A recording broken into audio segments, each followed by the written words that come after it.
literally, before I moved abroad, I literally thought that life abroad is easy. I thought that it's easy to get money. It's easy. But to be honest with you, that's literally like the opposite. It's literally the opposite. The reason mental health is worse in the UK compared to other countries, especially third world countries, is simple. Why life abroad feels so lonely.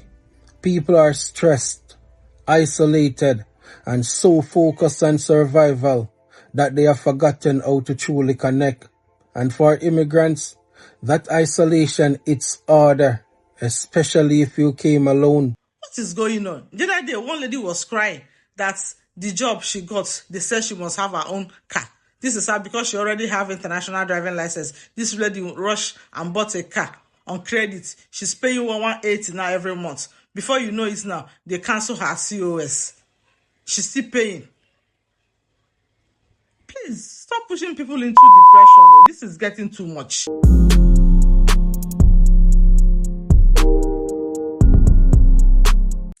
Hello friends, welcome back to another section with our peggi. And if you have not subscribed to our channel, what are you waiting for? Kindly mash that subscribe button and turn on the notification bell. If you have a relation, friends, cousin, be it whoever that is close to you that live in abroad, please remember to check on them.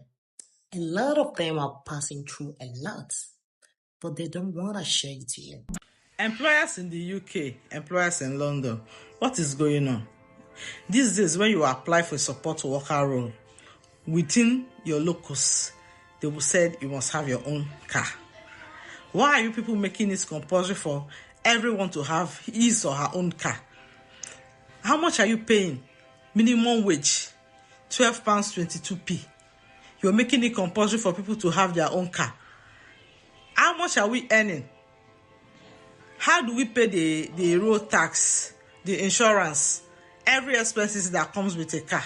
And secondly, you people have forgotten that they don't have parking space in London. Where do you expect people to park when they go to work? So at the end of the day, now you might park wrongly, and they will they will fine you £60 or £70. What is going on? The other day, one lady was crying that the job she got, they said she must have her own car. This is her because she already have international driving license. This lady rushed and bought a car on credit. She's paying 180 now every month. Before you know it now, they cancel her COS. She's still paying. Please, stop pushing people into depression. This is getting too much. It's getting too much. And at the end of the day, you see all these jobs now, people you are going there to support, most of them are independent. They don't even need that car. I don't know the reason why they are making this compulsion now for workers to have their own car before they are qualified to do that job.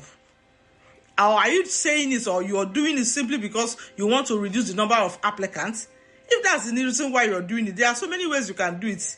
But making it compulsory for people to have their own car before they can be qualified, it's too much. It's too much. It's leading a lot of people into depression and frustration. This is too much. The reason mental health is worse in the UK compared to other countries, especially third world countries, is simple. The number one thing is community. You see, when you're in the UK or first world country, all you're doing is going to work, going back home, you're by yourself most of the time. Whereas when you go to third world countries, there's community, there's 10, 20, 30 people sitting together every single day, discussing matters, trying to help each other out. There's a sense of belonging. If you're struggling with something, someone's going to tell you what they went through and what you can do. Whereas when you're in the UK, America, or all in first world countries, you're by yourself. You're working, you're going home, you're sitting down with your thoughts and that. There's no time to even do things because you're too busy working. There's no one to turn to because you're scared of judgment or they're busy working. Like, that's the one thing the third world has, which is so powerful, which is community. Being around like-minded people, being around 5, 10, 30 people discussing what's going on in their life, what they need help with and that. Like, that right there is priceless. So just reach out to people, try to create a sense of community within your area, within your workplace or whatever, so that you don't feel alone and you can share what you're feeling. Let me tell you why life abroad feels so lonely. People are stressed, isolated, and so focused on survival that they have forgotten how to truly connect. And for immigrants, that isolation hits harder, especially if you came alone, without family or a support system. Nobody really talks about how lonely life abroad can be. You leave home hoping for a better life, but you don't expect the silence, the distance, and the coldness in people's eyes. You quickly realize it's not just a new country, it's a whole different culture. In some places, people aren't as warm, welcoming, or community-driven as where you came from. Back home, strangers smile, neighbors talk, and people care even if they don't know you. But abroad, people are busy, guarded, suspicious. You say hello, and they look at you like you're bothering them. You ask for help, and they act like you are a problem. Then you start to wonder if something is wrong with you. But it's not you, it's the environment. Of Africans living in abroad in Europe are in heavy poverty. They live in poverty. Majority of us wey dey abroad, we are very poor. What is poverty in abroad? You live in a low house, low income, you do menial jobs. Many of us wey dey abroad, we get 3 to 4 children, even up to 6 children. We cannot provide each room for our children, but that is abroad. Do not travel abroad if you get 10 million to 20 million naira. If you have 10 to 20 million and you cannot set up a good business in Africa and succeed, meaning say you not get sense. Yes, I said it. Do not travel abroad if you have up to 10 to 20 million. Abroad is not the headquarters of money. Many of us Africans living in Europe, in abroad, in America, we are very poor. We are not living a fulfilled life here. We are not enjoying our life here. Not even freedom, not even joy. Many of us in abroad, we are happy. We not dey happy at all. We not get joy. Not be waiting we think when we dey back home. Not be with they think now. If the abroad is too good, how come many of us go come this same abroad? We cannot go and be doing things where we not supposed to do. Many people for abroad here, they do human trafficking. Many people for abroad here, they sell snow. Many people in abroad, they pull on for all kinds of bad things for abroad. If it really easy, why can't they just go and work and get the same money?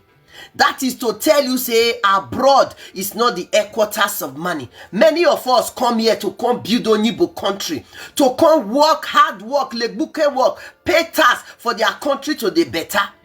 It to say we, the time we travel, that time say we get up to that 10 million, we for not jackpot. The time when we take travel, that time you can even jackpot abroad 500k, okay, visa straight. But we don't know all these things then. We go for no come up. But here now we are not doing awareness, creating awareness. You see what she said right now? This is what in the heart of many people that lives in abroad. This is what is in their mind. But one thing with those people is that they don't have the courage to come and say it out as she did. People in abroad feel that people back home don't care about them. And here are the reasons why they think that people back home don't really care about them. Some of you complained a lot that, oh, my brother is in Germany. He don't call me. He don't think about me. He don't even send me any money. My sister is in Europe. He don't call me. He don't do anything. You people back home are also the cause. Tell me what on earth you'll be calling your family member only at the time you need to beg for money. You call them to ask for your children's school fees. You call them to ask for your house rent. You call them to ask for your feeding money. Whenever they see your call, what comes in the mind is that you are calling for them to give you money. And these people, it's not easy for them. A lot of them have not paid their house rent. They don't even have stable job. They don't even know where the next meal will come. Some of them, those things you complain you see in Africa, they are saying it too. but they don't complain. That is one difference between you and them.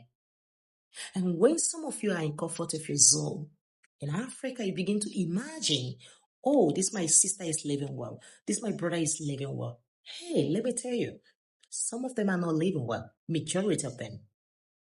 So please, take it easy on them. Those people, they need love, care, and attention. Some of them are expecting you to show them love. They're not rewarding anything much from you. If you can just call them, how are you today? How is work? How is your struggle? Allow them to express themselves. Can you give them the attention for them to tell you what they are passing through? One thing with some of us back in Africa is that whenever we call them on phone, we start saying all our problems. Do you know that they also have their own problem? Can't you allow them to say their own problem on the call? But when you finish telling your own problem, you are expecting them to help. They have their own problem. They have their husband to pay. They have their feeding. They have all the bills to pay. They have a lot of problems. As you're complaining, the same problem you are talking about, he or she also have the same problem. Please, these are the reasons why some of them refuse to pick your calls. Why some of them don't want to talk to you, because they see it as you are calling them to ask them for money, nothing else. So please, learn communication skills on how you can relate to them. They have their own struggle. They have their own pain and cry. They cry too. Please, you heard what she said. She said that if some of you back home, like you people do, when you hear that someone is abroad, you ask them to buy a car for you. You ask them to bring something for you. You ask them to bring a lot of goodies in abroad. Don't you know that those people spend a lot to get African food? Do you know how much they pay just to get all those African dishes in African store? So if you can come up one morning, buy those things that is cheap in Africa and send it to them, I'm telling you the truth, they're gonna appreciate it. They're gonna be very happy for you. Just that single act has done a lot to them, has put smile on their face. But some of you don't care. And that's why I say people back home, they don't care about those people in abroad. What you care is money, money, give me, give me, give me, give me, give me. You don't think about the other people. Now, a lot of them have wise up. They don't want that pressure again. They don't want you to be calling them on phone, asking them for money. That's why they are distancing themselves from you. That's why when you call that your brother in Europe, in America, in Canada, he will not respond to your call. These are the pressure you people put upon them that makes them to run away from you guys. So if you have a brother or sister that act that way, rethink and set yourself. It is the right time we start saying the truth the way it is. A lot of us, we don't know. Some know, but they don't want to act on it. Please, I have uncles, I have cousins, they live in abroad. I call them and I check on them. You too that lives in Africa and you probably do that. Don't think that calling and replying should be from only them that lives in abroad. Them too, they are expecting you to give them that some love and care. They want you to reciprocate that love back. But some of you don't care. And it makes them to think you are only calling them because of what you want to gain from them. Who will not think that way? Even me, I will think that way.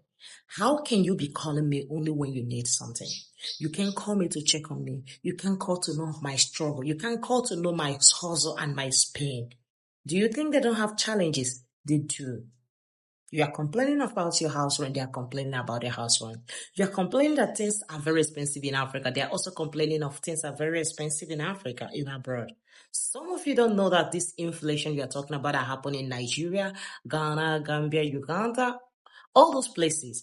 It also happened in Europe and America. Ask them, those people that live in abroad, all groceries prices has skyrocketed. If I tell you how much they buy groceries right now in Western country, you will shock. You see, those things you are complaining that are quite expensive in Africa, it's not general everywhere. So please, as you are facing your own struggle, just have it at the back of your mind. They too are also facing their own struggle and hurdle. As you're talking about unemployment, right now, Existence of robots and AI has made people to start looking for job every minute of the day. There is nothing like stable job. If you still have job that give you 10 hours, you are grateful. But right now, people are doing 6, 7 jobs just to meet up to pay bills. It's not even to live life, just to meet up and pay bills. People are blaming people away from their job. So when you're talking about unemployment, it's all general. So you see all those hustles, struggle you're having it back home. They too, they're having it. And what will you do? Show them love. Reciprocate back. Not some of you that when they give you money and they start complaining it's little. Someone brought out money and give to you. You're complaining it's little. What on earth? I don't know how some people back home come to this level. And our level of entitlement is out of this world. We need to work on ourselves. We need to rethink. Someone wake up, go to work, or do whatever he does to get this money and give it to you.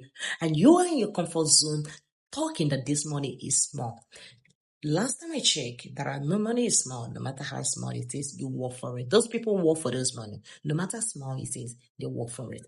If you say that the money is small, I think you can try people that don't give at all, let alone if it's small. So please, let's start be grateful and be appreciative. It's not easy anywhere.